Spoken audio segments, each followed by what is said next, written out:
Hello, friends. This monster in the past was a human. Be sure to subscribe to my channel.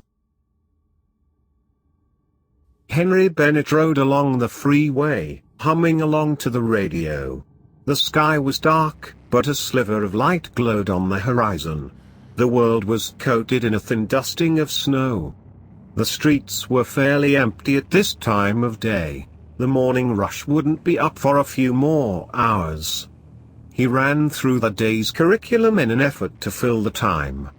They'd been reading 1984 for a while now. There'll be a test today. Henry inwardly doubted many would do well on this one.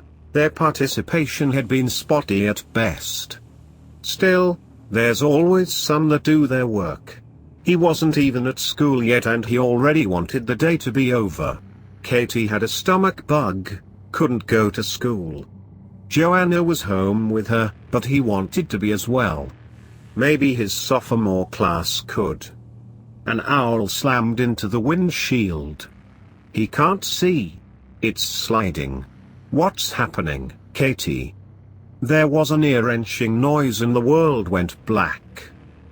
Things came into a strange focus. Everything had a film of red. He was suspended upside down, hanging by his seat belt. His head was sitting at a strange angle. Painless, but completely paralyzed. It seems the radio was still intact, though it had changed stations. Tinny jazz resonated in his skull, the trumpets blaring the loudest. Over the noise, he heard another car drive up to the site of the crash. Through the smashed window, he could see a gleam of silver. A young girl emerged, one with white skin and hair. She came up to the side of the wreck, not saying a word. The last notes of the song faded out, and a voice came through. It seems like we're having some technical difficulties. Stay tuned for more. In the meantime, here's our lucky caller. His phone buzzed from the crumpled roof. Henry Bennett, everyone. It seems this school teacher had a close encounter of the bird kind, ha. She stared through the hole where the window used to be. Grime marred her porcelain skin. Her presence stole any warmth from the atmosphere. They locked eyes, brown meeting black. Her hands were tiny, wrists carved with unintelligible runes. Reaching out, she placed an icy hand on Henry's cheek. When she moved away, he realized he was staring at his own dead body. There was no denying it was himself. Short brown hair, stout frame, his clothes. He had been wearing one of his favorite ties today, a pink one Katie got for him. The pattern was marred by the blood dripping down his face. What's this? I've just received a word from the higher-ups. Oh no. It seems that Henry here isn't eligible for our program. Don't worry, we've sent out a representative to rectify the situation. On to our next lucky caller. It sputtered out into a buzz of static. She looked at her hand in alarm, then back at his body. For a moment, she reminded him of Katie, of the look she had when facing a particularly difficult problem. That spark of humanity faded from her glassy voids, a look of determination crossing her face in its stead. She placed her hand back on his cheek. The world stuttered. He woke up in a hospital. 4 pumped fluids into his hand. Katie and Joanna were at his bedside. Everything felt fuzzy, with a strange pressure in his head. As soon as they saw he was awake, they lightened in relief. The doctor entered the room, having been alerted to his waking. She explained that he'd been involved in a crash and had been unconscious for a few hours. He'd suffered a head wound, concussion, and minor lacerations. Eventually, he was discharged with orders to rest, keep his cuts clean, and to let them know if he starts showing abnormal symptoms. Joanna drove them home, Henry sitting with Katie in the back seat. Her face was pale and she looked a little queasy, but she still filled the silence with bubbly chatter. Normally, hearing her ramble about her passions filled him with warmth. Now though, they were driving a nice pick into his skull. It was probably the concussion. So, he sat there in silence, not really listening to her. The drugs still in his system kept him from feeling much of anything. In the past, he'd wondered how he'd react to a near-death experience. He'd thought of many possibilities, but he hadn't thought he'd be so empty. There was no fear, no anger, not even a change in perspective. Now that he thought about it, the only thing he was feeling was hunger. Odd, the doctors had predicted a loss of appetite. Eventually, they pulled into their apartment complex. Joanna insisted on taking the elevator up to their floor.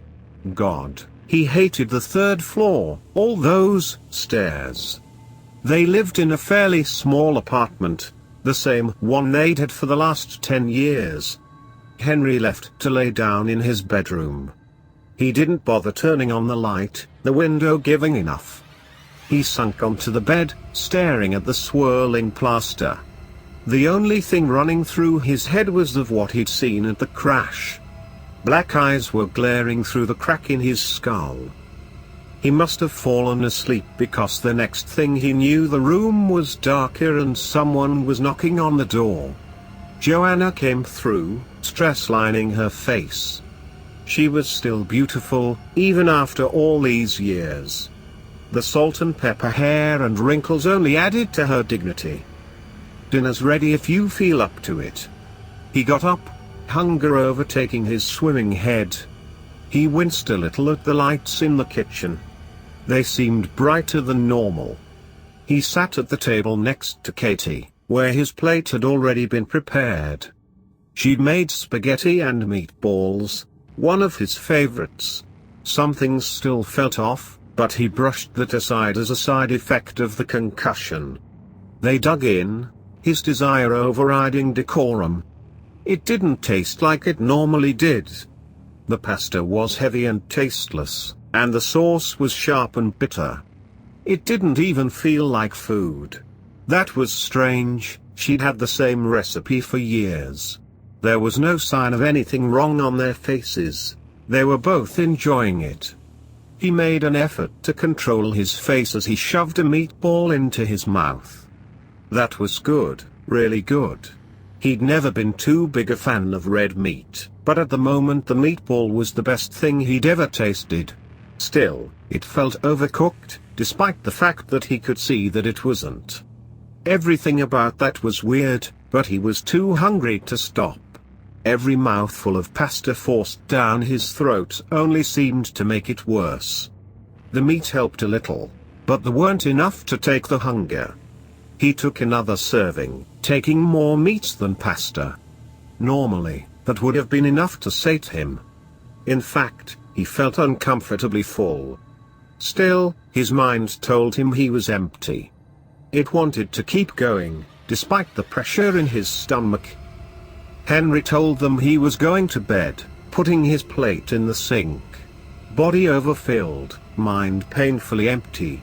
He lay down on their bed, reflecting on the day's events. The drugs were draining from his system, pain creeping in the back of his head, waiting to strike.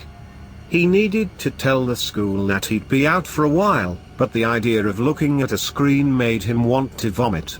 He'll do it later. The sun was setting, casting the room in red light.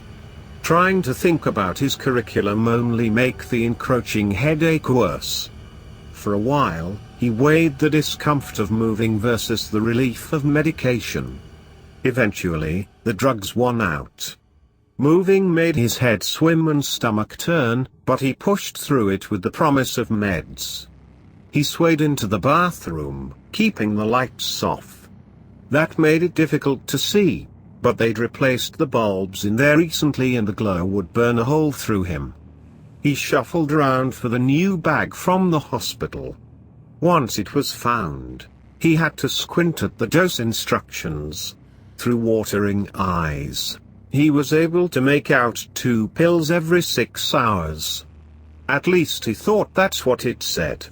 He popped the fairly large capsules in his mouth and washed them down with the tap. While he was up, he brushed his teeth and changed his band-aids.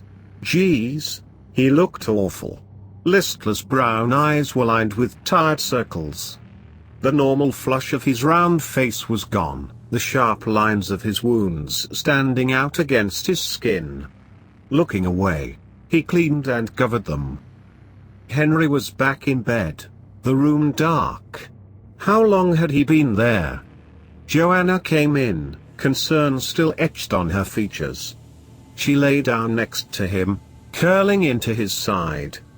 He didn't respond to her, simply laying still. She was warm, made him realize how cold he'd been since the crash. He didn't bother to engage her, didn't see a point in it. She seemed to realize he wouldn't appreciate the TV right now. The room kept getting darker as the moon got higher. She had fallen asleep, but discomfort kept him awake. There was a sharp pain in the roof of his mouth, like something was trying to burrow through it. It grew worse and worse, dividing into 2 distinct points. She shifted beside him, unaware of his suffering. God. She was stifling. Wait, where had that thought come from? That was a horrible way to think about a partner. The pain reached a peak, and copper flooded his mouth. He forced himself to swallow the hot fluids, tongue probing for the source. There were a pair of swollen spots on the roof of his mouth, with a ragged hole in the top. Touching them sent a spasm through his facial muscles. The pain faded like it was never there. Now that his mouth had calmed, he fell backward into unconsciousness. Henry was woken up by a foul taste. A faint light came through the window. There's a thin acrid liquid coating his tongue. His head was fuzzy and dull, but the pain was still kept at bay. His whole body was racked with pins and needles. He slowly crawled away from Joanna to avoid waking her. He rinsed his mouth out in the bathroom, scrubbing his mouth to try to get rid of the foul taste. It almost felt like he'd thrown up acid in the night. That was odd, something solid would have come up if that was the case. He got cleaned up as best as he could. When he entered the kitchen, it seemed like he was the only one up. A growl ran through his stomach. It felt like he hadn't eaten for days. He pulled open the fridge, squinting through the light. His eyes landed on a pack of raw bacon. That was what he needed right now. He pulled it out of the fridge and grabbed a pan, setting both on the counter. The stove took a moment to light. It was getting old at this point. As soon as he slit the plastic, a wave of hunger nearly doubled him over. The raw meat smelt like the most desirable meal on the face of the earth. A wash of that acrid bile dripped on his tongue. It wasn't as bad as the first time, seemed to accent his hunger. A strange instinct came over him as he looked at the bacon. He almost wanted to, the pan's hot. He picked up a slice, feeling the cold meat and fat sliding over his fingers. It was a fascinating texture. Even cold and packaged, it smelt good. This would make a great breakfast. Next thing he knew, there was a cold slimy lump in his mouth. It tasted as good as it smelt. It was a big bite, but the fluid soaking in helped. He swallowed their wadded slice. An instant later, he realized what he just did. What the hell? Why had he done that? That was raw pork. He could get seriously sick from that, and now was not the time to test his immune system. That's not right. He needed to tell Joanna what had been happening. Still, something told him he should be more alarmed about all of this. Another part told him that there was no cause for alarm, and to keep going. How would he put what he'd been feeling into words? His face was itching underneath the bandages. Henry let out a sigh and went on with the cooking. He made sure to pay more attention to his actions. He cooked half the package, putting the rest back in the fridge. The cooked stuff went onto a paper towel to drain some of the greases. While the cooked bacon was hot, it was crispier than he would have liked. Still, beggars can't be choosers. It still tasted good, the melted fat blending with the acid in an enjoyable way. He munched absently, hunger pains soothed. It was only when greasy fingers met a soaked paper that he realized he'd somehow eaten it all. How had he eaten half a pound of bacon without realizing it? And why wasn't he full? And why were his cuts so itchy? He knew he was hungry, but that was ridiculous. It struck him that his family would be able to smell the bacon and be suspicious when he couldn't produce any. So, he cooked the rest for when they woke up. The lightning of the window told him it wouldn't be long. He drained the remaining grease from the pan and placed it in the sink. He scrubbed the grease from his hands and face. It didn't take long for Katie to wake up and come to the kitchen. She was looking a lot better than she did yesterday. Seems she got over her bug. She was dressed for school, dropping her glittery backpack by the counter. It was a cheap bag, but it had a pony on it and she'd fallen in love. It was a present for the new school year. 3rd grade already. It felt like she'd learned to walk yesterday. Her hair was pulled back into a braid, though she had missed a few strands. She took some of his offered bacon and made a bowl of cereal. "How are you doing? Stomach feeling better?" Katie nodded through her full mouth. Once she swallowed, she replied in kind. "How's your head?" "Better than yesterday. I'll be back to nagging you about your homework in no time." She giggled at that before they lapsed into silence. He poked and scratched at the covered wounds whenever she wasn't looking. She finished her breakfast and checked the clock. Only a few minutes before the bus arrived. Katie grabbed her back and jogged out the door, leaving him alone again. The plate was cooling, its scent still invading the air. He shouldn't. He really shouldn't. He'd already had way too much, and Joanna would be up soon. He paced around the kitchen, not looking at the table. It didn't take long for Joanna to leave the bedroom, dressed for work but still rumpled from sleep. Even after all these early days, she's still not a morning person. She crossed the kitchen, arms encircling his chest. Hey, she'd always been cuddly when she's tired. The contact felt nice, but the emotions normally accompanying the gesture were gone. Still, he wasn't going to let her know about his little problem. He turned, leaning up into a chaste kiss. If she could taste the remains of his acid or binge, she didn't say anything. She grabbed one of her meal-prepped breakfasts from the fridge and ran out the door. Now that he was truly alone, Henry could finally explore what's been going on with his body. Starting with the lumps in his mouth.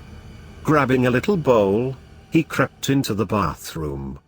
Now that it no longer felt like his skull was splitting open, he turned on the lights. Big mistake.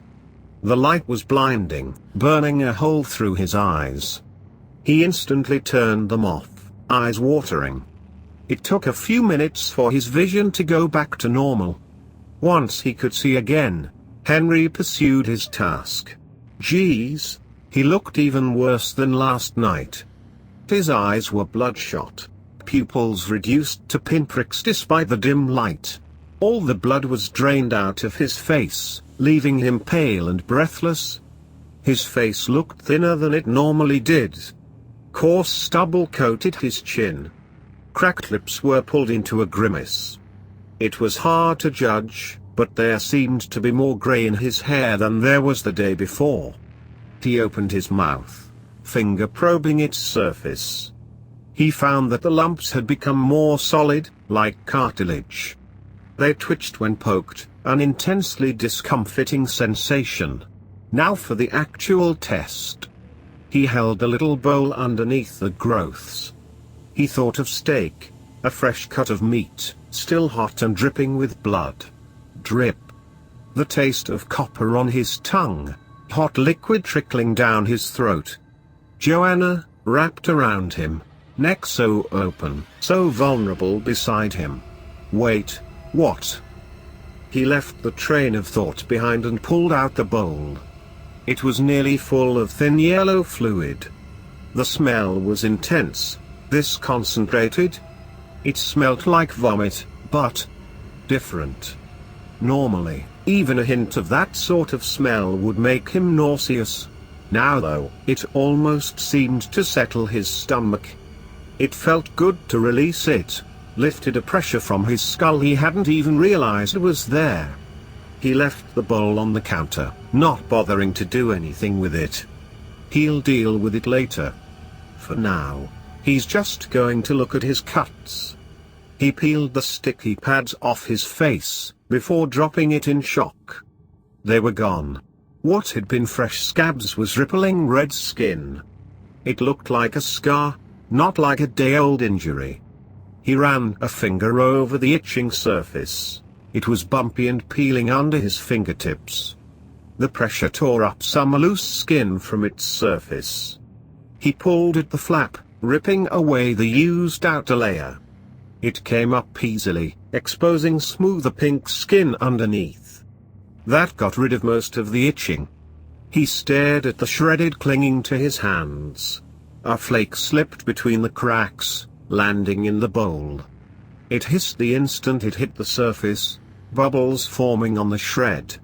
It was fascinating to watch the skin get eaten away. So that confirmed it was some type of acid. It was stronger than stomach acid to be sure. Venom would probably be the best word for what he was producing.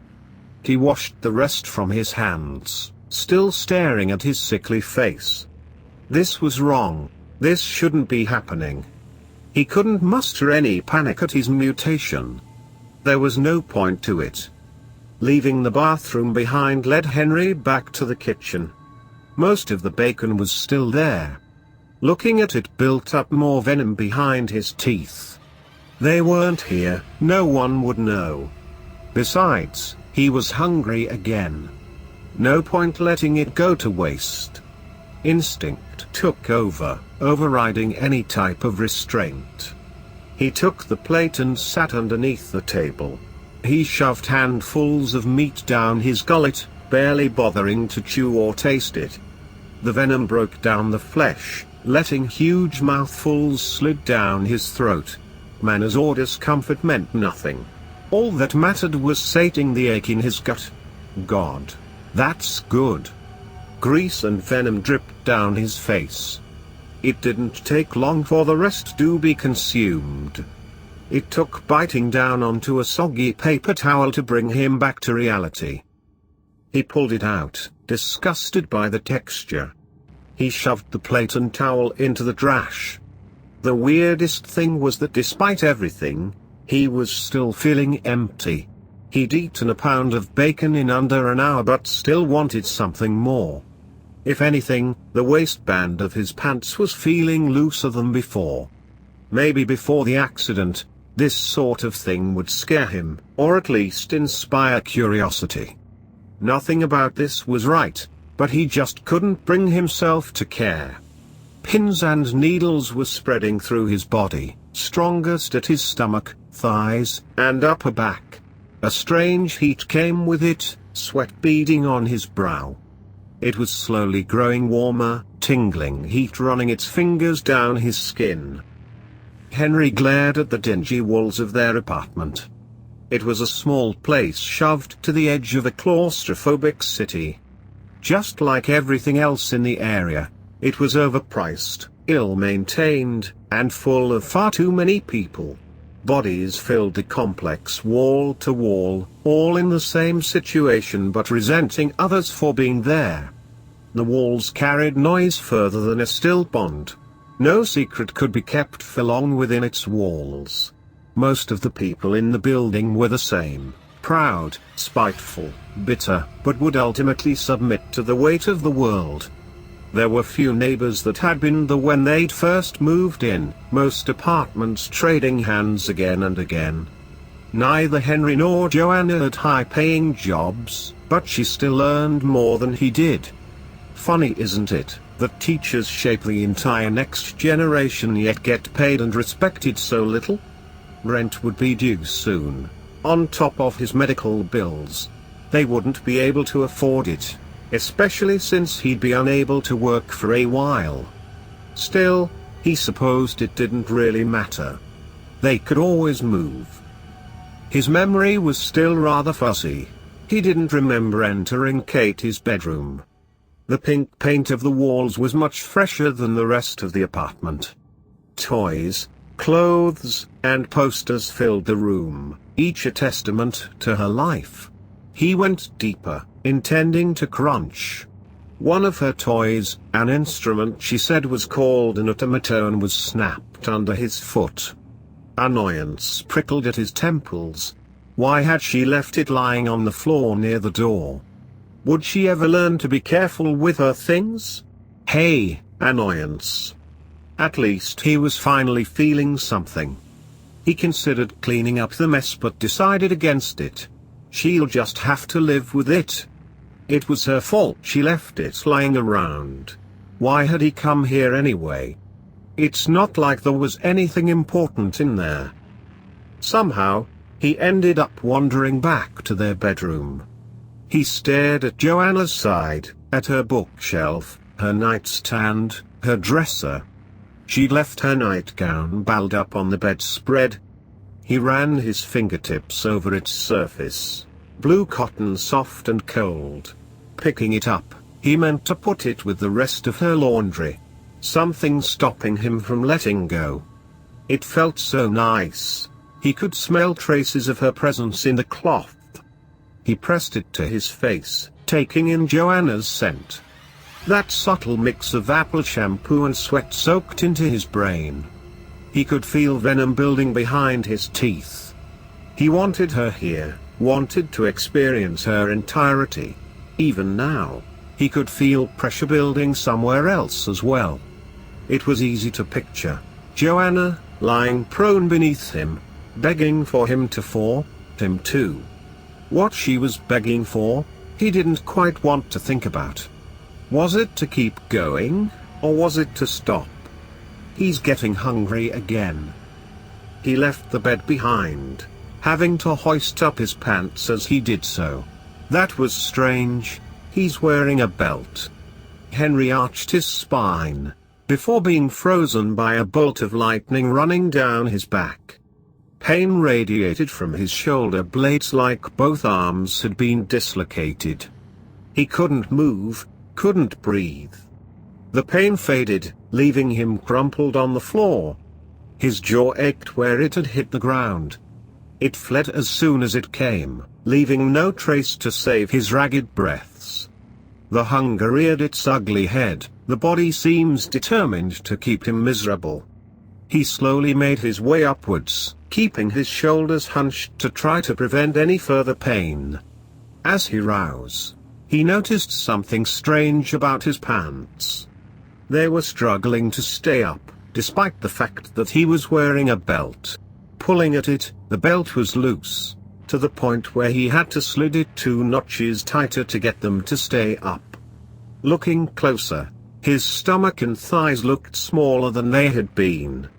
Rubbing at his sore jaw, his finger brushed against his teeth. He'd never liked his teeth. A lot of them were crooked. They didn't have the money to fix them, and there's no way in hell he'd get braces while in his teaching career. He got so little respect from his students as is. The more his thought about it, the less he liked them. He wasn't sure why that of all things bothered him now. Still, he couldn't shake the feeling that something was wrong with his teeth.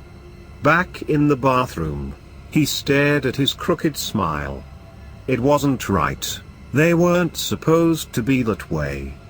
Henry was tired of them, tired of today, tired of everything. It was a crazy idea, one that he normally would have rejected instantly. Today had been far from normal. Joanna had a private drawer she kept her things in. He rummaged through it, knowing what he wanted but not where to find it. Here's what he needed, what would fix his problem. He was looking down at a nail file. Henry let the sink run, getting it as hot as he could go. He cleaned the file, readying the sharp metal surface. It rested against a front tooth, hand trembling. Once he made the first mark, there'd be no going back. This would be forever. Good. Closing his eyes, he forced his hand forward. The scraping noise filled the room. A little powder flaked onto his lip. He dropped the file instantly, tongue probing the scrape. The side of the tooth was rough and off-tasting. This was a monumentally stupid plan. All he'd do was ruin his teeth. Ruin? No, that wasn't the right word. An internal battle left him shaking over the sink, file suspended near the mouth yet unwilling to continue. Something had to give. He grit his teeth and ran it over the first wound. Back and forth it moved, slowly eating through the thick enamel. It was so loud, he could feel the friction resonate in his jaw. Every few minutes he had to stop and drink some water to try and drain the fallout. Sometimes it came off like a powder, other times chunks of enamel would splinter off. It slowly grew into a sharp point, each rub of the file hurting a little more. Sometimes he'd hit the lumps, sending a drop of venom on the file. The pain didn't matter, all that mattered was getting rid of the dull edges. It took a long time to get all his front teeth sharp. He didn't bother with the back. Every breath he took sent a pang through them. Powdery saliva rubbed against the raw edges. Near the tips, he'd worn through the enamel completely, leaving the pulp exposed. His lips and tongue were covered in powder and broken pieces of his teeth. It was well worth it when he smiled. Those points seemed to bring the world back into balance. Yes, this was closer to how he was meant to be. The contentment of his work lessened the discomfort. He ran his thumb over one, sending an ache through his jaw but splitting the skin. Perfect. He licked the cut, copper overpowering the taste of bone. Now that the more pressing issue had been dealt with, he could address the other. He'd somehow lost a noticeable amount of weight in one day despite the fact that he'd been stuffing himself. Well, that wasn't much stranger than anything else that had been happening.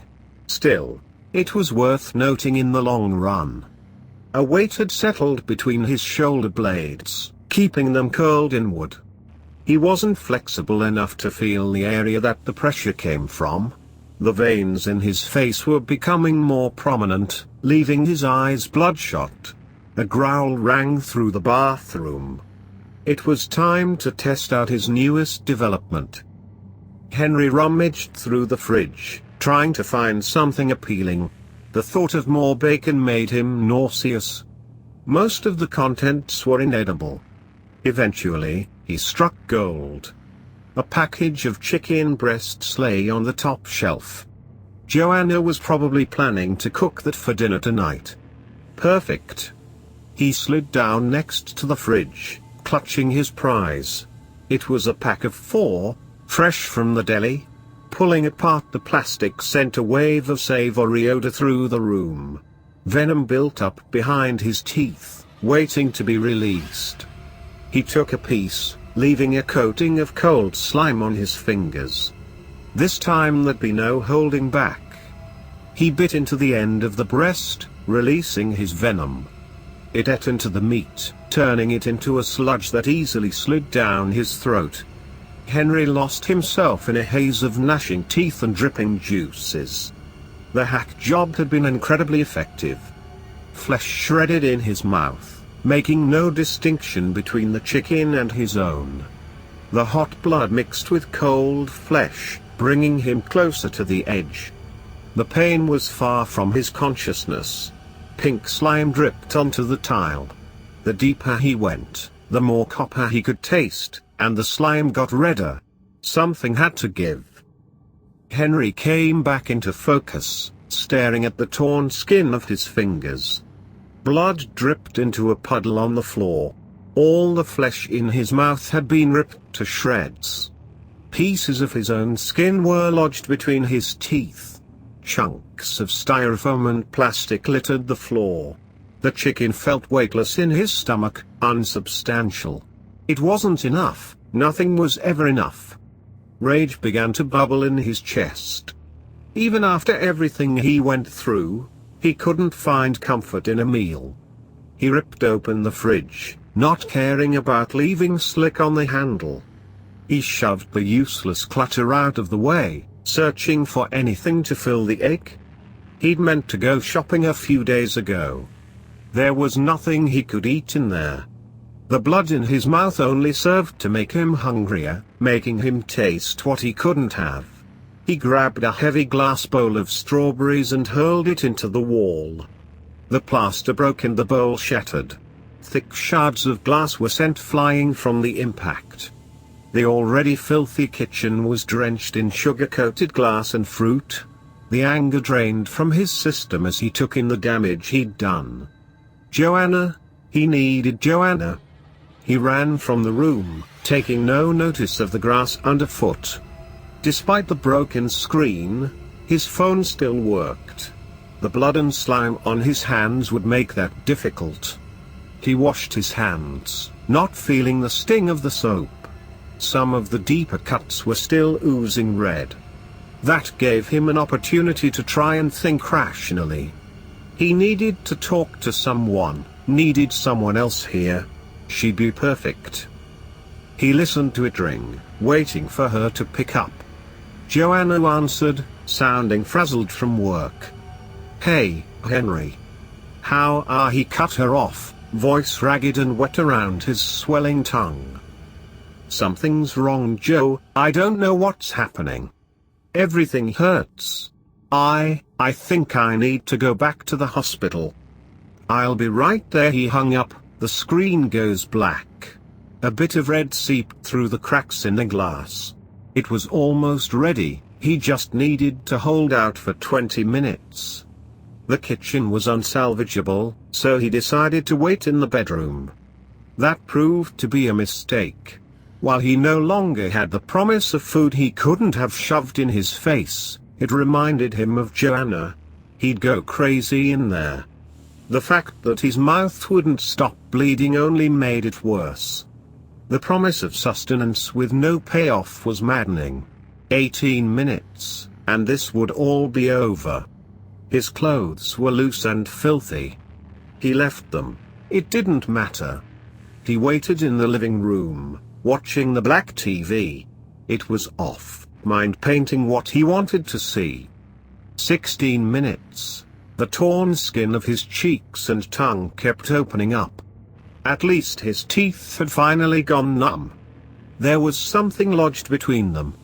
He picked at it, pulling out a grimy chunk of plastic. 14 minutes, restless energy burned in his limbs, urging him to act. But his mind was tired. So he stayed still. 10 minutes. His upper back was swelling. He could feel the hard lumps under the skin, getting bigger and bigger. The stretching skin was turning red.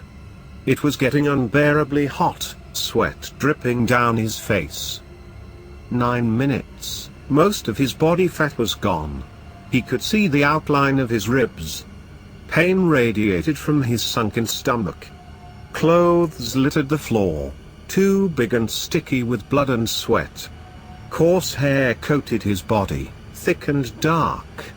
It felt like there was no moisture in his skin, like it was going to split. He couldn't stand up straight anymore, back swollen and heavy. There was something underneath the surface waiting to come out. 5 minutes. His nails were digging into his palms. This was taking too long. He needed her here now. It was getting hard to hold back the buildup of venom. He paced the room, glancing at the clock every few seconds.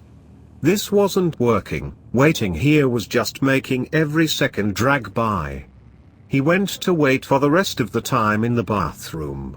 When he looked in the mirror, he didn't recognize the man staring back. Wild bloodshot eyes glared from an emaciated face. Feral gold glinted from around the pinprick pupils. Greasy brown hair was plastered to his forehead with sweat. Dark veins pulsed against pale skin. His lips were covered in scrapes from his mangled teeth. His gums were inflamed, tongue and cheeks swollen. Rough stubble ran down his face and neck. A mess of drying fluids splattered his skin, most prominent around the mouth. He made a half-hearted attempt to scrub it off, but all that accomplished was making his lip bleed again. Time dissolved as he looked at that man. That wasn't him. Couldn't be his own face. That wasn't Henry Bennett. Creak. Henry? I'm home. Finally. Now what? She'd probably be alarmed when she saw the kitchen. He had to act now. He glanced down at the counter. The bowl was still there.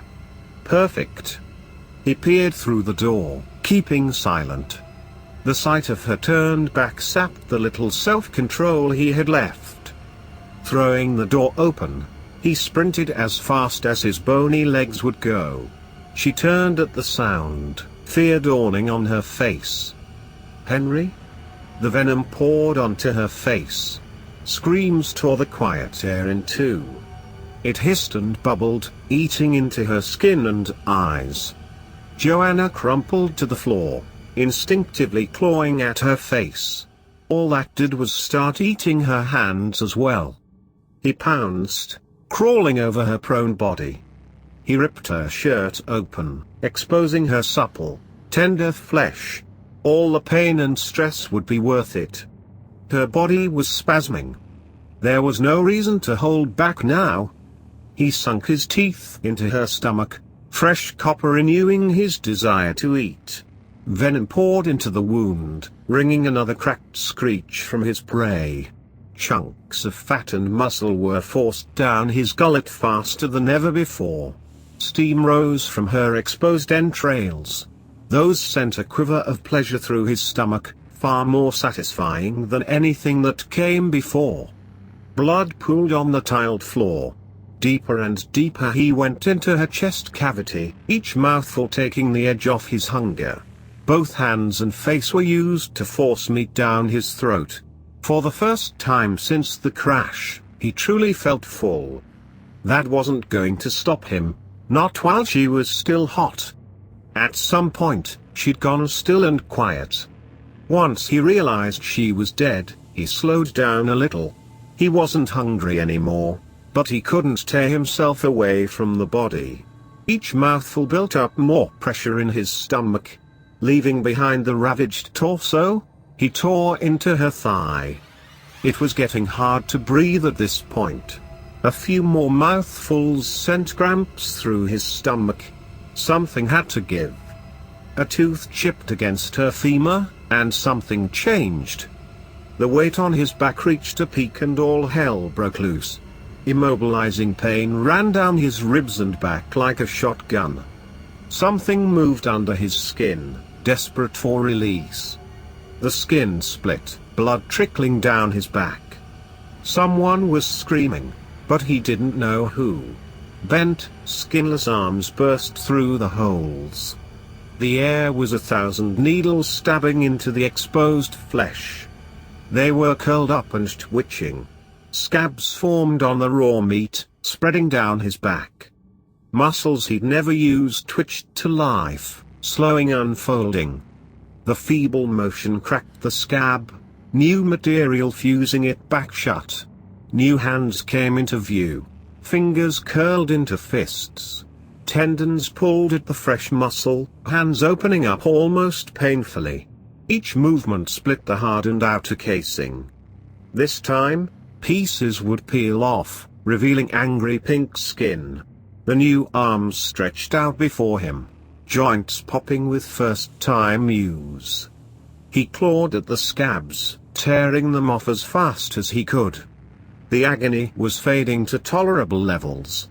He ran a hand over one of his new limbs, feeling the young uncalloused skin. Sirens rang out through the building, steadily getting louder. Someone must have called the police. All those people crammed into his little nest. They wouldn't just send one. They'd be armed, ready to kill him at a moment's notice. They'd see the body, know what he's capable of. Perfect. He sat beside the corpse, occasionally snagging a little strip of meat. All he had to do was watch and wait.